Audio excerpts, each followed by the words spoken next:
지금 당장 창밖을 내다보십시오.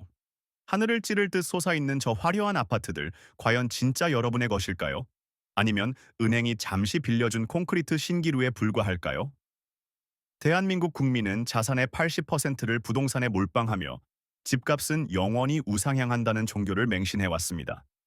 하지만 2026년 현재 그 거대한 신앙이 가장 밑바닥에서부터 썩어 문드러지고 있다면 믿으시겠습니까? 오늘은 단 한 번의 파도로 여러분의 전 재산을 휴지 조각으로 만들 자산 대폭락의 진짜 도미노를 해부해 드립니다. 폭락은 결코 갑자기 오지 않습니다. 가장 화려한 파티가 끝날 무렵 아무도 보지 않는 뒷골목에서 조용히 시작되죠. 지금 대한민국 경제의 지하에는 수십조 원짜리 거대한 시한폭탄이 째깍거리고 있습니다. 바로 부동산 PF, 즉 프로젝트 파이낸싱 대출입니다. 쉽게 말해 아직 삽도 푸지 않은 허허벌판에 그림만 그려놓고 여기 아파트 지어서 비싸게 팔 테니 수천억 원을 빌려달라. 몇 끌어다 쓴 어마어마한 빚더미들입니다. 금리가 바닥을 기어다니던 시절 건설사와 증권사들은 이 PF 대출로 돈놀이를 하며 천문학적인 보너스 잔치를 벌였습니다. 아파트는 짓기만 하면 P 프리미엄가 붙어서 팔렸으니까요. 하지만 고금리가 장기화되고 건축 자재비가 폭등하면서 상황은 180도 뒤집혔습니다. 땅은 샀는데 이자가 무서워서 삽을 뜨지 못하는 공사장이 전국에 수백 곳이 넘습니다. 매달 수십억 원의 이자만 허공에 뿌리며 서서히 피를 흘려 죽어가는 중인 겁니다. 폭락 1단계, 변두리의 침묵. 시작은 이름도 잘 모르는 지방의 중소건설사들입니다. 이들은 만기가 돌아온 수백억 원의 PF 어음을 막지 못해 조용히 흑자 부도를 냅니다. 아주 짧은 단신으로 처리될 뿐 서울에 사는 김 부장이나 평범한 사람들은 지방 건설사 하나 망했나 보네라며 리모컨을 돌려버립니다. 아무도 내 지갑에 불똥이 튈 것이라 상상조차 하지 못하는 완벽한 공포의 사각지대입니다. 하지만 건설사 하나가 쓰러지면 그 밑에서 뼈 빠지게 일하던 수십 개의 하도급 업체, 철근, 시멘트, 인테리어 공장들이 줄줄이 연쇄 도산합니다. 직원들은 하루아침에 일자리를 잃고 거리에 나앉죠. 지방 상권부터 소비가 완전히 얼어붙기 시작합니다. 식당은 텅 비고 큰일이 난 것 같다. 마트에는 파리만 날립니다. 핏빛 도미노의 첫 번째 블록이 무겁게 쓰러지는 순간입니다. 폭락 2단계, 여의도의 공포. 이제 불길은 멈춰선 공사장을 넘어 그들에게 돈을 빌려줬던 여의도의 금융권으로 옮겨붙습니다. 저축은행, 캐피탈, 새마을금고 같은 제2금융권 이사회실에는 비상이 걸립니다. 건설사들이 이자를 못 내니 금융기관의 장부에는 회수 불가능한 썩은 채권이 산더미처럼 쌓이기 시작하는 겁니다. 금융회사의 생명은 신뢰와 유동성입니다. 그런데 부실률이 치솟자 시장에 소문이 돌기 시작합니다. 저축은행 A가 위험하다더라. 캐피탈 B가 곧 망한다더라.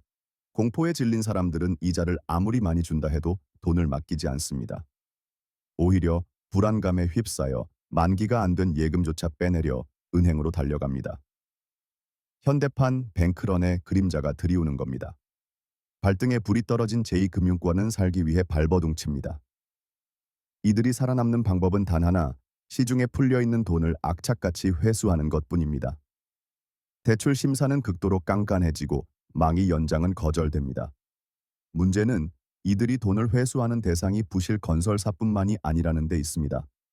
평범하게 장사하던 동네 자영업자와 건실한 중소기업들까지 대출 회수의 타깃이 되어버립니다. 사장님, 다음 달 대출 만기 연장 안 됩니다. 원금 상환 준비해 주세요. 이 전화 한 통이 멀쩡히 돌아가던 공장과 상가를 박살냅니다. 돈맥 경화. 돈이 돌지 않아 경제의 혈관이 막혀버리는 겁니다. 흑자를 내던 기업조차 당장 막을 현금이 없어 흑자 부도를 맞고 사장님들은 평생 일군 회사를 헐값에 넘기며 오열합니다. 경제의 펀더멘털이 뿌리째 흔들리기 시작합니다. 폭락 3단계, 1금융권의 배신과 중산층의 위기. 이 금융권이 무너지기 시작하면 그 파도는 결국 대한민국 경제의 최후의 보루, 제1금융권 5대 시중은행으로 들이닥칩니다. 시중은행들은 자신들의 금고를 지키기 위해 우산 방어막을 칩니다. 비 올 때 우산을 뺏는다는 은행의 잔인한 본성이 드러나는 순간입니다. 이들은 기업 대출을 조이는 것을 넘어 여러분 같은 평범한 개인들의 가계 대출까지 잔인하게 옥죄기 시작합니다. 서울에 사는 40대 가장 영끌족 김 부장을 다시 모셔보죠. 그는 몇 년 전 지금 아니면 서울에 집 못 산다는 공포감에 휩싸여 마이너스 통장과 주택담보대출을 영혼까지 끌어모아 10억 원짜리 아파트를 샀습니다. 그중 5억 원이 빚입니다. 매달 원리금 갚느라 허리가 휘지만 내 집값은 떨어지지 않는다는 믿음 하나로 삼각김밥을 먹으며 버티고 있었습니다. 그런데 대출 갱신일 은행에서 날아온 통보에 김 부장은 눈앞이 캄캄해집니다. 고객님, 아파트 시세가 하락하여 담보 가치가 떨어졌습니다. 대출 한도가 축소되었으니 다음 달까지 원금 5천만 원을 즉시 상환하셔야 합니다. 마이너스 통장 한도는 이미 꽉 찼고 월급은 동결된 상태입니다. 당장 5천만 원의 현금을 구할 곳은 대한민국 어디에도 없습니다. 김 부장뿐만이 아닙니다. 옆집 박 과장, 윗집 최 차장 모두가 똑같은 통보를 받았습니다. 시중의 돈줄이 말라붙자 금리는 치솟고 은행은 원금 상환을 압박합니다. 버티고 버티던 중산층 영끌족들은 패닉에 빠집니다. 결국 이들은 눈물을 머금고 평생을 바쳐 산 아파트를 부동산에 내놓습니다. 사장님, 시세보다 1억 원 싸게라도 좋으니 무조건 빨리 좀 팔아주세요. 하지만 진짜 절망은 여기서부터입니다. 부동산 중개업소 유리창에는 금매, 초금매, 딱지가 다닥다닥 붙지만 문을 열고 들어오는 매수자는 단 한 명도 없습니다. 집을 살 사람들도 은행에서 대출이 나오지 않기 때문입니다. 파는 사람만 넘쳐나고 사는 사람은 멸종해버린 완벽한 거래 빙하기에 진입한 겁니다. 매물은 매일같이 쌓여만 갑니다. 시간이 지날수록 은행의 독촉장은 빨간색으로 변해갑니다. 원금을 갚지 못한 김 부장의 아파트는 결국 강제 압류되어 법원 경매로 넘어갑니다. 한때 10억 원을 호가하던 아파트는 경매 시장에서 유차를 거듭하다 6억 원, 5억 원으로 반토막이 납니다. 콘크리트 불패 신화가 산산조각이 나고 중산층의 자산이 허공으로 증발하는 대폭락의 서막이 완전히 열렸습니다. 방금 전 영끌족 김 부장의 아파트가 법원 경매로 넘어가는 과정을 보셨습니다. 하지만 진짜 비극은 아직 시작조차 하지 않았습니다. 대한민국 부동산 시장에는 폭발력이 PF 대출의 수십 배에 달하는 거대한 뇌관이 하나 더 숨겨져 있기 때문입니다. 전 세계에서 유일하게 대한민국에만 존재하는 기형적인 제도, 바로 전세입니다. 사람들은 전세를 그저 집을 빌리는 방식 중 하나로 생각합니다. 하지만 경제학자의 눈에 전세는 철저한 그림자 금융 섀도우 뱅킹입니다. 집주인이 세입자에게 무이자로 수억 원의 거액을 빌리는 사금융이죠. 이 위험천만한 사금융은 단 하나의 맹신, 대한민국 집값과 전셋값은 영원히 우상향한다는 전제해서만 정상적으로 굴러갑니다. 하지만 PF가 터지고 금리가 치솟아 집값이 꺾이는 순간 이 마법의 주문은 풀려버립니다. 자, 갭투자로 수도권의 아파트와 오피스텔 열채를 굴리던 50대 집주인 이사장의 상황을 해부해 보겠습니다. 그는 자기 자본은 거의 없이 오직 먼저 들어온 세입자의 전세 보증금으로 다음 집을 끊임없이 사들이는 문어발식 팽창을 해왔습니다. 집값이 오를 때는 그는 수십억 자산가 행세를 했습니다.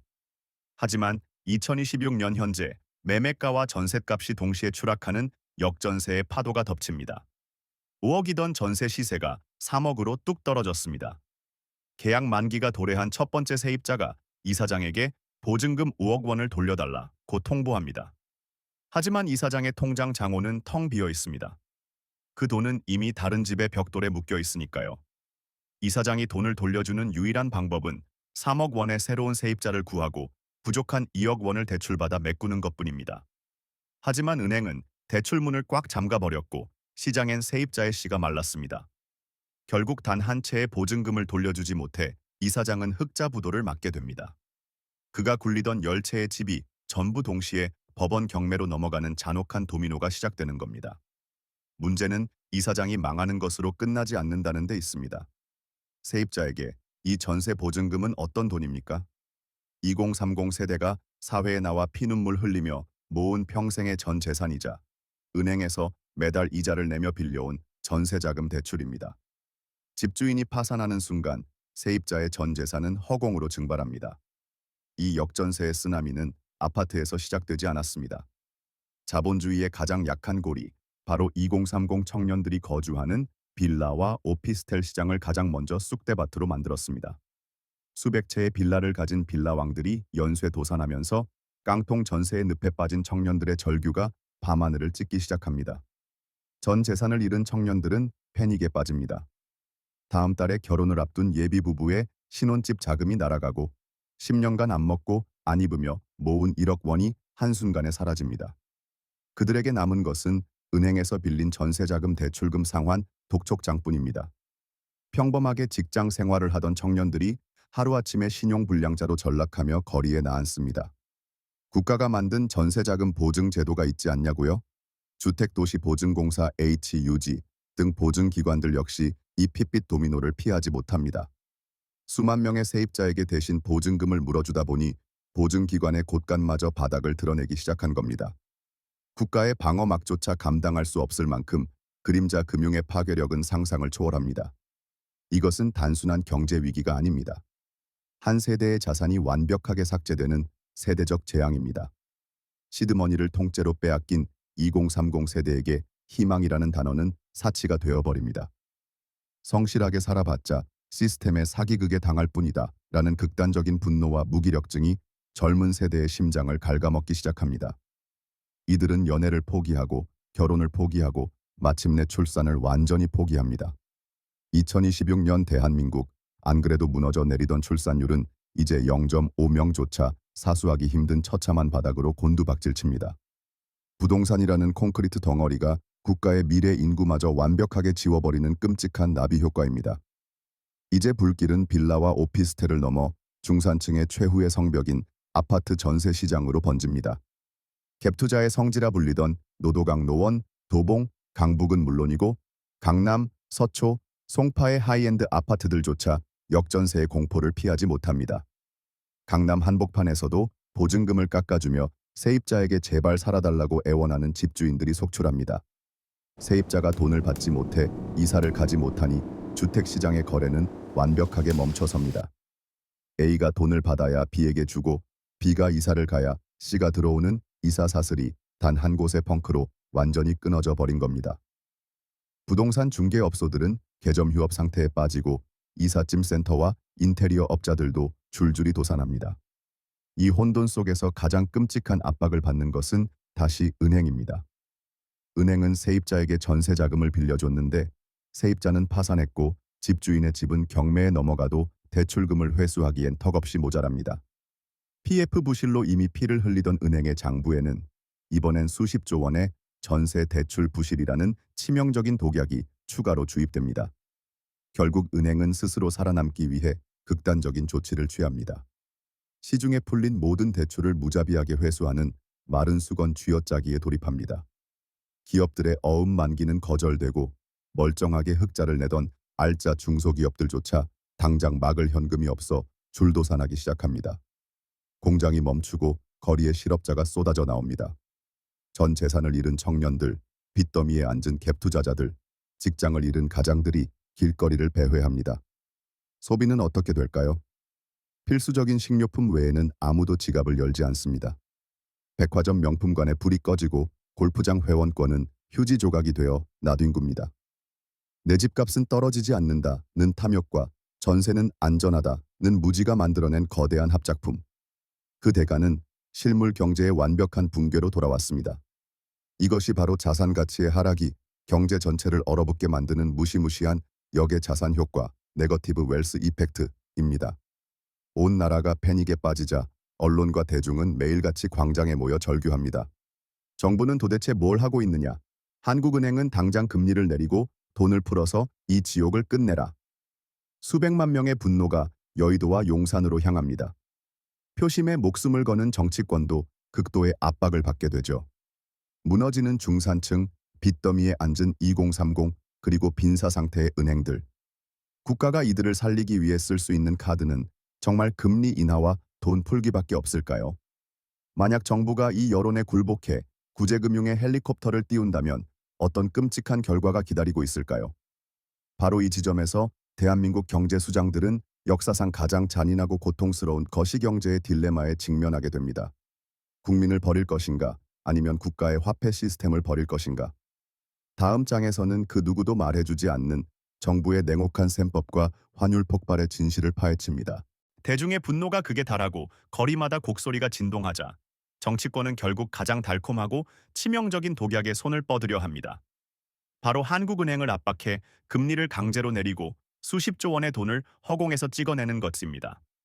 무너지는 건설사와 빚에 짓눌린 영끌족을 살리려면 어쩔 수 없이 돈을 풀어야 한다는 명분이죠. 하지만 썩어 들어가는 상처를 도려내지 않고 진통제만 들이붓는 이 행위는 국가 경제 전체를 시한폭탄으로 만드는 짓입니다.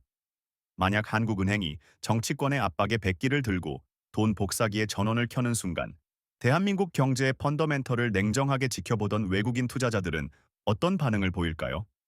그들은 1초의 망설임도 없이 한국 주식과 채권을 시장에 내던지고 달러를 챙겨 썰물처럼 빠져나갑니다.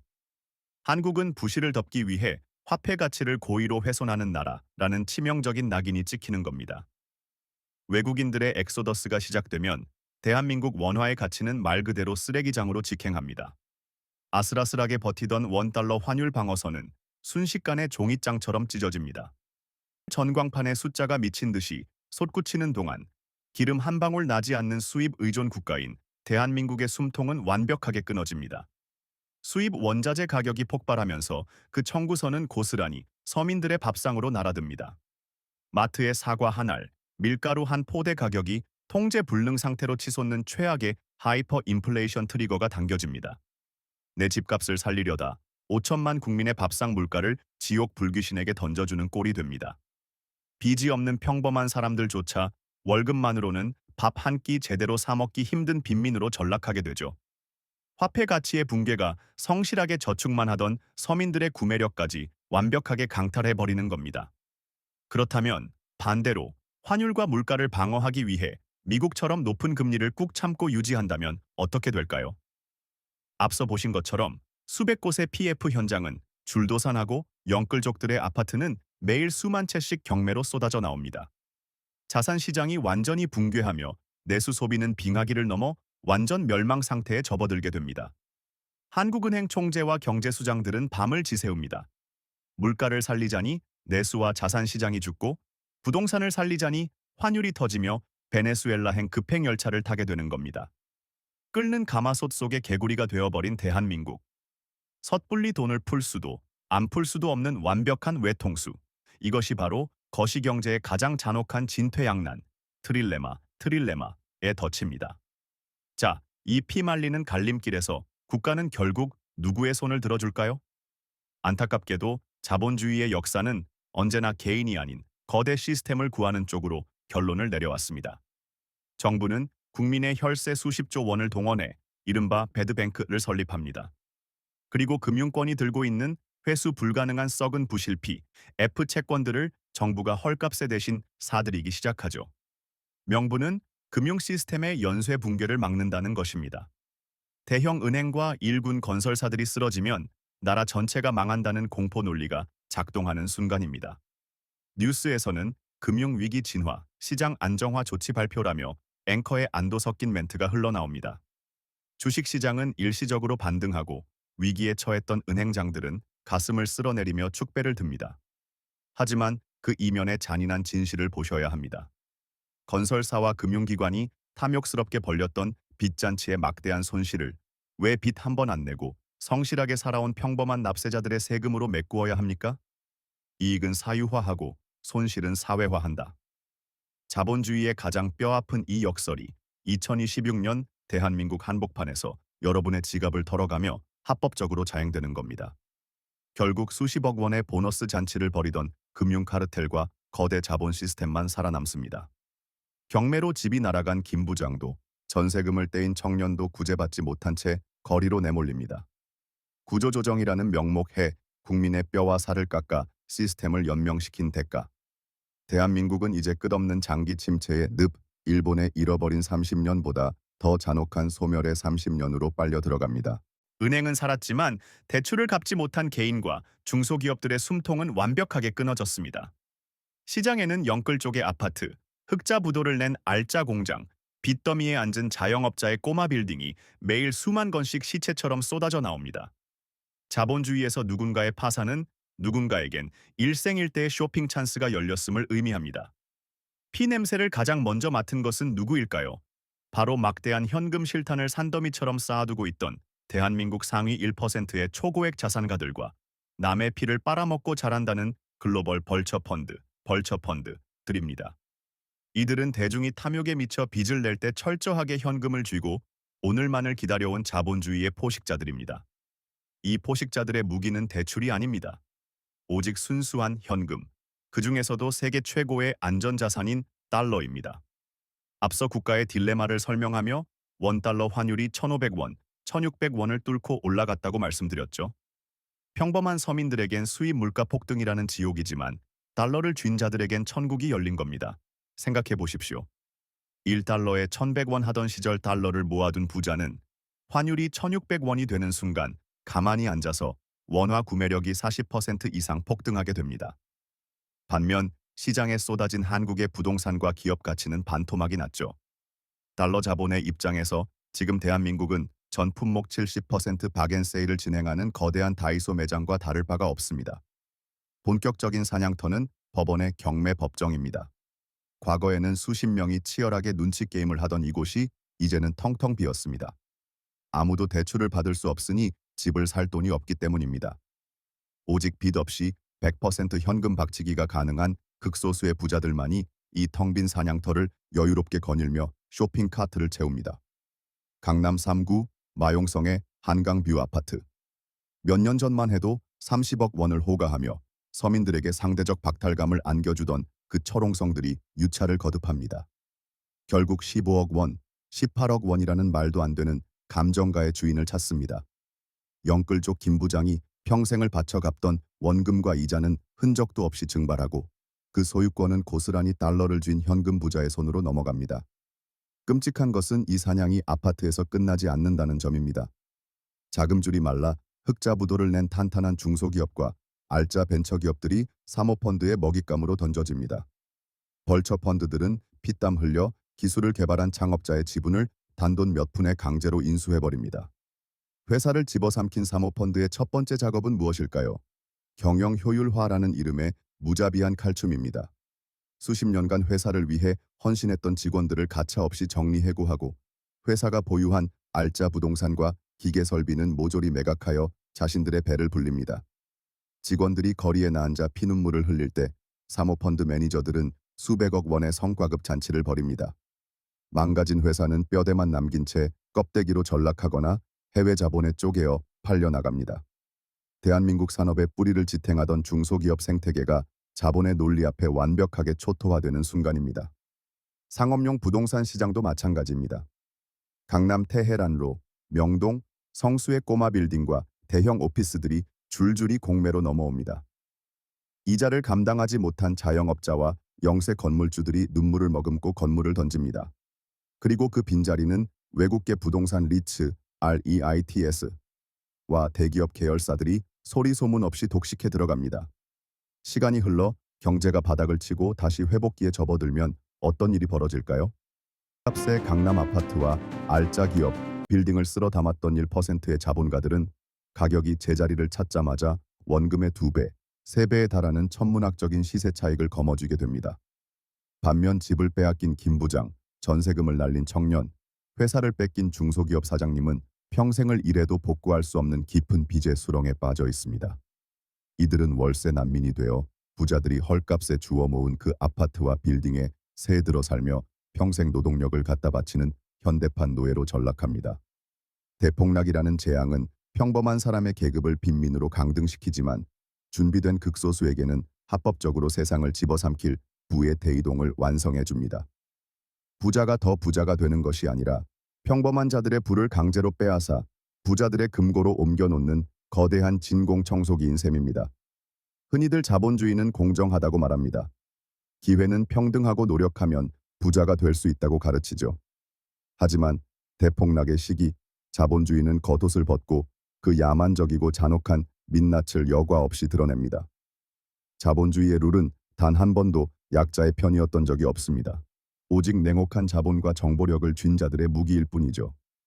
정부가 나서서 투기꾼들을 잡아야 하는 것 아니냐고요? 정부는 자본의 이동을 막을 힘도 의지도 없습니다. 자유시장 경제라는 명분 아래 합법적인 경매와 공매 절차를 거쳐 소유권이 넘어가는 것을 막을 법적 근거가 없기 때문입니다. 오히려 정부는 부실 채권을 빨리 털어내준 거대 자본에게 은밀한 박수를 보냅니다. 지금 이 순간에도 호르무즈 해협의 위기는 계속되고 있고 대한민국 부동산 PF라는 시한폭탄의 타이머는 멈추지 않고 돌아가고 있습니다.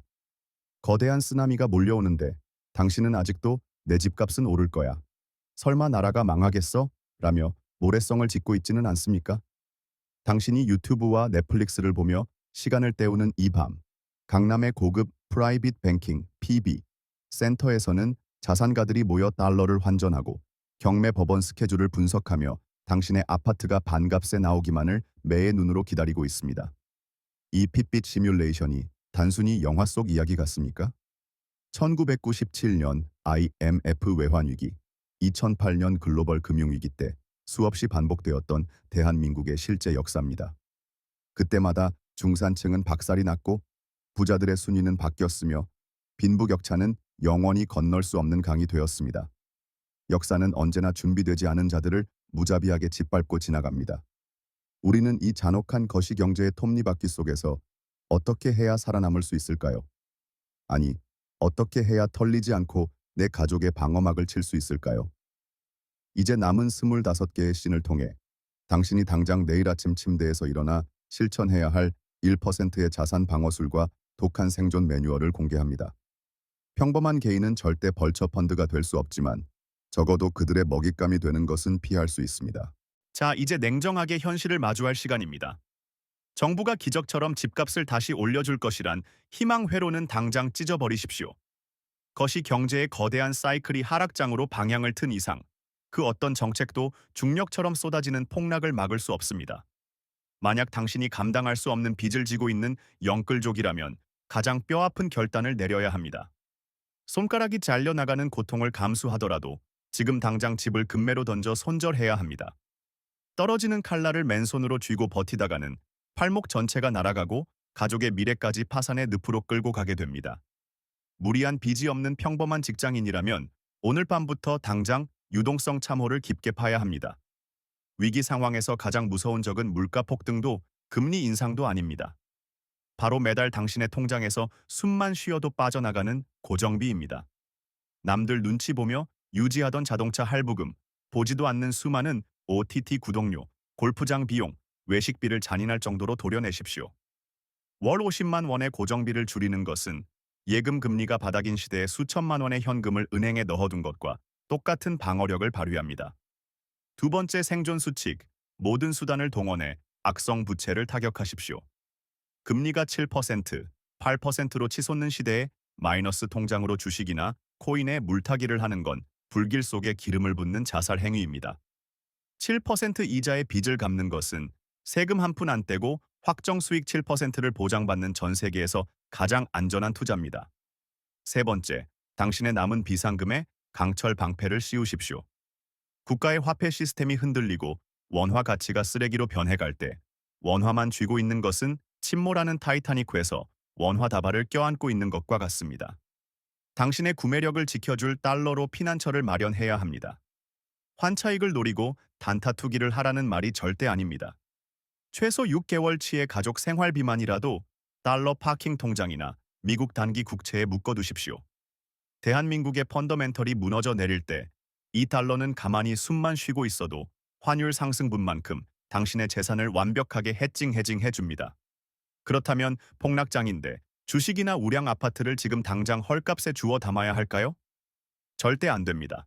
바닥인 줄 알고 들어갔다가 지하실을 구경하게 될 것입니다. 1%의 진짜 부자들은 시장에 피가 낭자할 때 서둘러 움직이지 않습니다. 그들은 공포가 극에 달해 모든 사람이 체념할 때까지 기다립니다.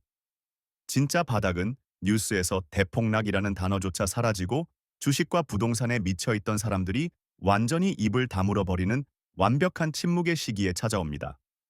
거래 자체가 실종되고 모두가 시장을 떠났을 때 그때가 바로 당신이 장전해둔 현금 실탄의 안전장치를 해제할 타이밍입니다. 네 번째 생존 수칙, 노동의 가치를 극대화하십시오. 자산의 거품이 터지고 불황이 길어지면 가장 확실하고 정직한 현금 창출원은 오직 당신의 땀방울뿐입니다. 회사가 당신을 언제 해고할지 모르는 살얼음판 위에서 월급 하나만 바라보는 것은 목숨을 건 도박입니다. 퇴근 후 대리운전을 하든 주말에 배달 알바를 하든 온라인으로 부업을 하든 당신의 노동력을 갈아 넣어 두 번째 파이프라인을 악착같이 파내야 합니다. 자존심을 버리고 바닥을 기어서라도 매달 30만 원, 50만 원의 추가 현금 흐름을 만들어내는 자만이 이 혹독한 겨울을 버틸 수 있습니다. 이번 겨울은 짧지 않을 것입니다. PF 부실과 전세 사태가 낳은 빚의 청구서는 단 몇 개월 만에 해결될 수 있는 크기가 아닙니다. 일본의 잃어버린 30년처럼 길고 지루한 침체의 늪을 5년, 10년 동안 맨몸으로 기어가야 할지도 모릅니다. 당신에겐 그 시간과 고통을 견뎌낼 현금 체력이 필요합니다. 하지만 명심하십시오. 자본주의 역사상 영원한 겨울은 단 한 번도 없었습니다. 모두가 빚에 짓눌려 파산하고 시장이 피바다가 된 그 잿더미 위에서 반드시 거대한 봄이 다시 찾아옵니다. 그리고 그 봄은 오직 혹독한 겨울을 현금과 달러를 쥐고 맨정신으로 버텨낸 자들에게만 주어지는 역사적인 보상입니다. 1%의 재벌이나 벌처 펀드가 아니어도 좋습니다. 당신이 피눈물을 흘리며 지켜낸 그 소중한 시드머니로 바닥에 놔둔 초우량 기업의 주식이나 핵심지 부동산 단 한 채를 온전히 주워 담을 수 있다면 그것만으로도 당신과 당신 가족의 경제적 계급은 영원히 뒤바뀔 수 있습니다. 시스템은 잔인하고 국가는 냉혹합니다. 그들은 탐욕스러운 거대 은행을 세금으로 구제할지언정 당신의 무너진 가정과 압류된 아파트는 결코 구해주지 않습니다. 자본주의라는 거대한 기계의 톱니바퀴는 어제도 오늘도 내일도 멈추지 않고 약자들을 지식이며 돌아갈 것입니다. 이 기계에 깔려 뼈가 부서지는 희생양이 되시겠습니까? 아니면 기계의 작동 원리를 완벽하게 간파하고 그 톱니바퀴 위로 올라타 거대한 부의 이동에 동참하는 승리자가 되시겠습니까? 2026년 대폭락의 카운트다운은 이미 시작되었습니다. 저는 오늘 대한민국 경제의 가장 끔찍한 민낯과 자본주의의 불편한 진실을 가감없이 어떠한 포장도 없이 전부 쏟아냈습니다. 누군가에게는 이 영상이 그저 재수없는 비관론자의 헛소리로 들릴 수도 있을 것입니다. 그러나 만약 이 50분짜리 다큐멘터리를 끝까지 지켜본 당신의 심장이 지금 미친 듯이 뛰고 있다면, 당신의 뇌리에 차가운 경고등이 켜졌다면 당신은 이미 상위 1%의 생존 본능을 깨운 것입니다. 지금 당장 스마트폰을 끄고 주위를 둘러보십시오. 당신의 거실을 채우고 있는 그 쓸데없는 물건들, 허세를 위해 긁어댔던 신용카드 명세서들이 보이십니까? 그것들이 바로 위기의 순간 당신의 목을 조를 사신입니다. 오늘 밤 머릿속의 결심이 새벽의 안개처럼 휘발되기 전에 당장 행동으로 옮기십시오. 가장 먼저 도려낼 악성 지출 하나를 당장 취소하고 남은 비상금을 안전한 계좌로 이체하십시오. 행동하지 않는 지식은 쓰레기통에 처박힌 휴지 조각보다 무가치합니다. 부디 당신의 가족을 지켜내십시오. 남들이 파티에 취해 영끌을 외칠 때 홀로 방주를 짓는 자만이 거대한 홍수가 끝난 뒤 살아남은 세상의 주인이 될 수 있습니다. PF 폭탄과 전세의 연쇄 붕괴, 그리고 환율 폭등이라는 삼중고의 폭풍우가 당신의 집 문을 부수기 일보 직전입니다. 폭풍 속에서는 누구도 당신을 도울 수 없습니다. 오직 당신 스스로 준비한 방어막만이 유일한 생명줄입니다. 저는 팩트를 던졌고 선택은 온전히 당신의 몫입니다. 눈을 감고 폭락의 파도에 휩쓸려 갈 것인지 아니면 두 눈을 부릅뜨고 1%의 사냥꾼으로 거듭날 것인지 말입니다. 저의 뼈아픈 팩트 폭격은 여기까지입니다. 이 길고 잔인한 경제 불황의 겨울을 온전히 버텨내고 살아남아 훗날 잿더미 위에서 다시 피어날 거대한 부의 축제에서 웃으며 마주할 수 있기를 진심으로 기원합니다. 생각만으로는 당신의 통장을 바꿀 수 없습니다. 당장 내일 아침 가장 먼저 잘라낼 독한 생존 다짐을 지금 바로 댓글로 선언하십시오. 공개적인 약속이 당신의 삶을 바꿀 첫 번째 방패가 될 것입니다. 살아남으십시오.